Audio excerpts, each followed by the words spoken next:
must learn to take Ghanaians serious. Enough of the slogans. Thank you very much, former President John Dramani Mahama. Yeda wase se wabekaye. Eye nkaye de eye egugu gidie sunsu. Uko gidie ma nkakaye egugu gidie sunsu. Ena oba ye dada asetrem so a nkakaye eboa ema da bia ututu anamon esiye. Enti nipa a we nipa boni afo oni nkaye no ya na na setena ya papa. Enka se binyansasem a kire obadwenba.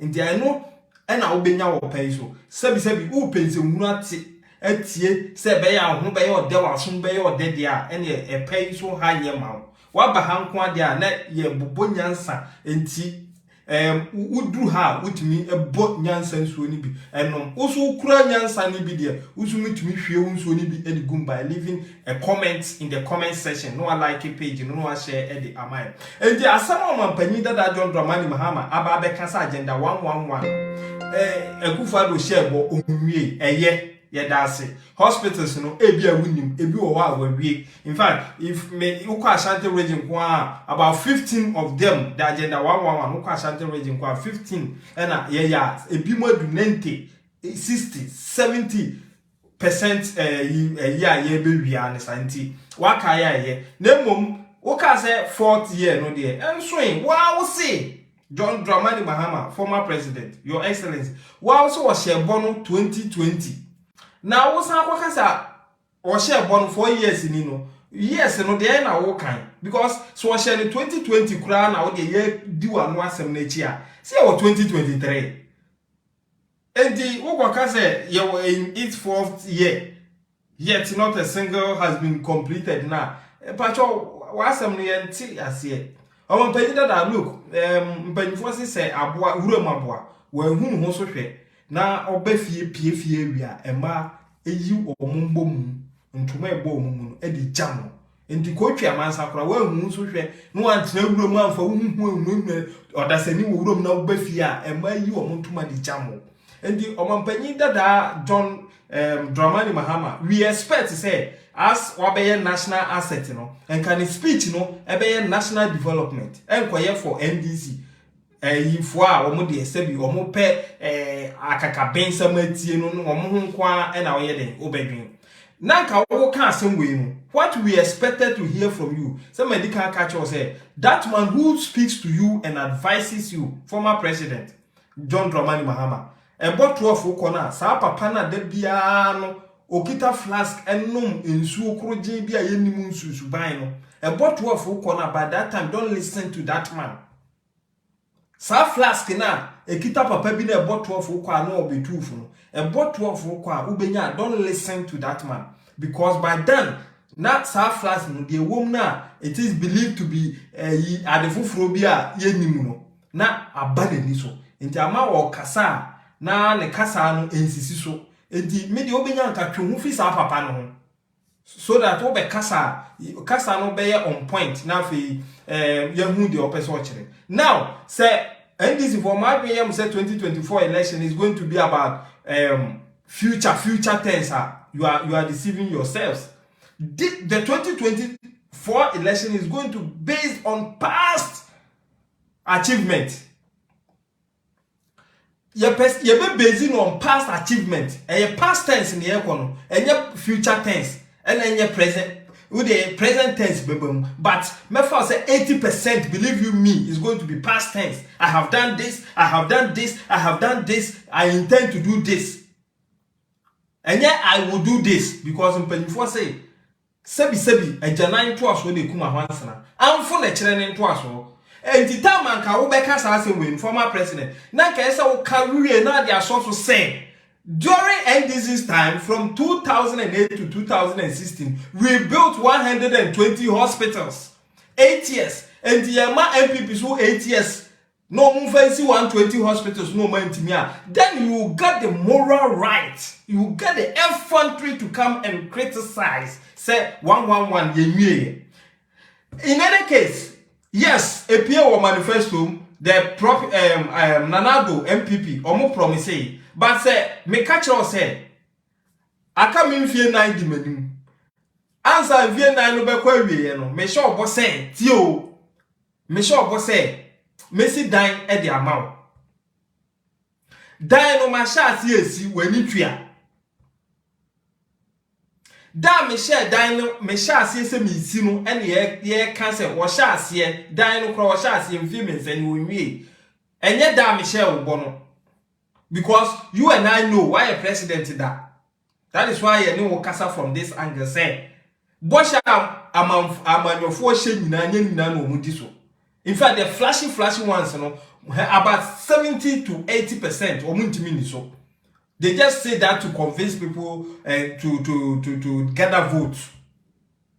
And Tina Fifi Kwete, Ebeka Chile 2000 say 2008 say Omampeni Kufo. Omampeni that John Ajikun Kufo. His Excellency, Ebia Ghana gold reserve nina wafa. And so on what say can say what can some way we need as well was a political talk. This is what the NDC believes in.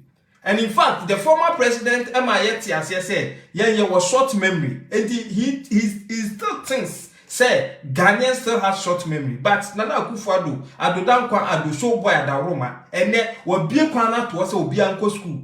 Now they are short memory can go and prolong it.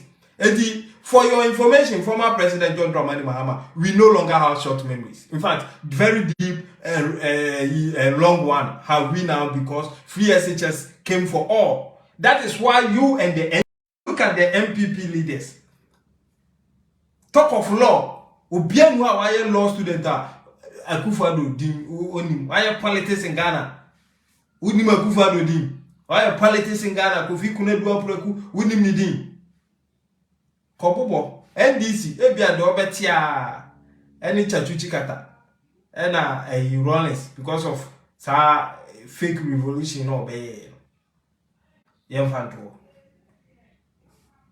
enti sa wo de wo se I say dunkatia ene betimi aye party ni ya yate I say dunkatia opese obeye president o munimu ameka te that statement no be make here na munim say no okun ditia ofusuampo fo. I tell you gang no gang ditia John Dramani Mahama na say bi omo madwin wo form ne de omuhu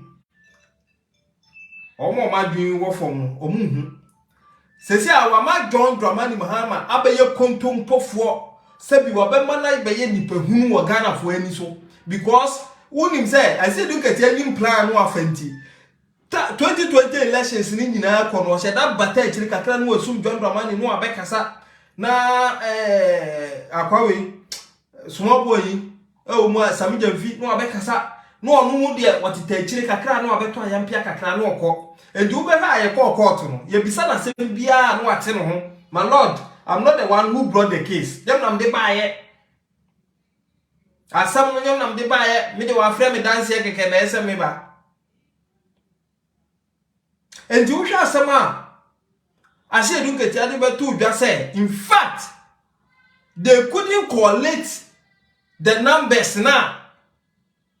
And so now John Dramani Mahama, etimi free diplomat, edi sabi police near you kura ye video evidence kwachire na was say papa ni career. We some amakuni edunu. We no because ono presidential ambition. And the John Dramani Mahama, I say don't get here review.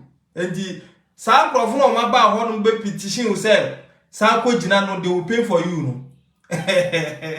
Don't follow them now. What dear, well, real, say, no bad, yes, some pana or better. Why, better Kunyanso, or Munyu, why, yappy. Oko position swap, a phonium, I fed dear, baby, I know I need that.